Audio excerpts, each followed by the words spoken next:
Today I'm with Maria Raymer, RE/MAX specialist, and we are talking about the 6 common myths in our area for home buyers. So Absolutely. let's talk about it. First of all, good to see you. Thanks for having us. Good to see you. The first one on the list, though, is that everyone thinks my dream home will have everything I want, but you say that's not always the case. No, really, right now in this market, you just have to be flexible. You have to be prepared to go in and make some changes. To go in and think everything is going to be perfect is not realistic. It used to be at one time when we could shop 30, 40 houses to pick from. Then you had a much better chance of getting everything the way you want it. Right, so you have to be flexible, like she said. Okay, number 2. We have time to find our mortgage after we find the house we want. Big misconception. There is no time because this process is moving so quickly now. Right. When a house comes on the market, it could be on for hours.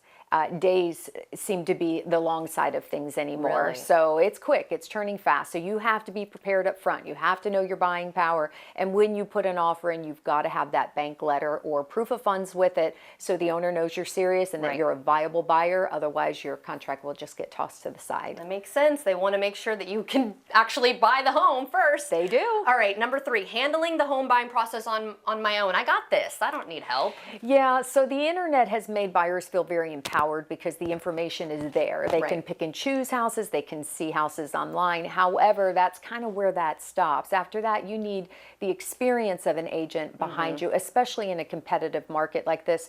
You need to know what are the tricks of the trade to get your offer to rise to the top and get it noticed in that multiple offer situation. So it's very important to have a seasoned agent with a lot of education, a lot of experience, because that's going to put everything in your favor to secure that property. Right, definitely want that extra help, right? Yes. Those extra eyes and that knowledge and that wisdom. Okay, That's right. Number 4, the seller will fix any of the inspection issues.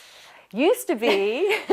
Things have changed. Yeah. You know, when you have backup offers waiting in line and hoping yours are going to fall through, the owners know that now. And so they're not making as many repairs as they used to. Used to be they'd fix everything. Right. Sometimes now they fix nothing, or they may fix safety issues. I see is more common, especially if they're still living in the home and a safety issue is discovered. They're going to probably address that. But yes, you should not assume all the repairs that come up on the inspection will be taken care of. It is for your knowledge to know what you're getting into, so you can budget for these repairs potentially.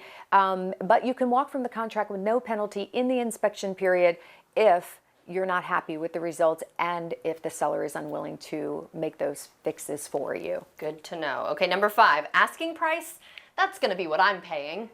Well, again, it used to be that you would probably pay less than the asking price. Your expectation these days should be, I hope I don't have to pay more than asking price. Okay. The reality is the minute it goes to multiple offers, odds are it's going to go above asking price.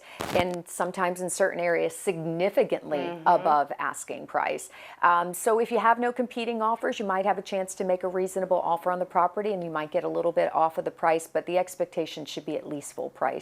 Yeah, I haven't heard anybody lately saying, I got it below asking or at asking even. I know. So that's good to know there. Okay, last but not least, you know what? I didn't find my dream home. It's going to be easier to just build mine. I hear this a lot. People get frustrated when the house doesn't present itself and they think building is the option to take that place, but it really isn't. Builders are way, way behind. So what used to take 6 to 8 months is well over 12 months now. Really? And they have quality issues in the field because of labor shortages as well as material shortages. It's not the easy way to go. And they have little bidding wars and auction things on their properties and going above asking too.